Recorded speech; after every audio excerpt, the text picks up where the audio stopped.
लाडकी बहीण योजनेविषयी। लाडकी बहीण योजनेमुळे इतर योजनेचा निधी गोठवल्याची चर्चा सध्या जोर धरू लागली आहे। निवडणुकीच्या तोंडावर या योजनेमध्ये सातत्य ठेवण्यासाठी निधी हा लाडक्या बहिणीकडे वळवल्याचं बोललं जात आहे। त्यामुळे अनेक योजनांचा निधी रखडल्यामुळे लाभार्थ्यांना मोठा मनस्ताप सहन करावा लागतोय। 6 महिन्यांपासून ग्रामीण भागामध्ये घरकुल बांधून तयार आहे, मात्र लाभार्थ्यांना अद्याप सुद्धा अनुदान मिळालेलं नाहीये। अशीच काहीशी परिस्थिती अनेक योजनांची सुद्धा आहे। कुठला निधी रखडल्याची चर्चा आहे, आपण पाहूया।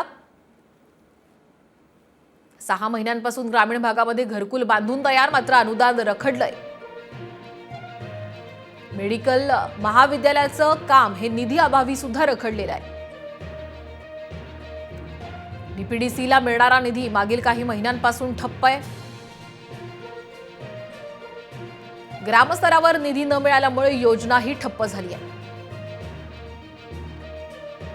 समाज कल्याण विभागामध्ये निधी नसल्यामुळे योजना ठप्प आहे।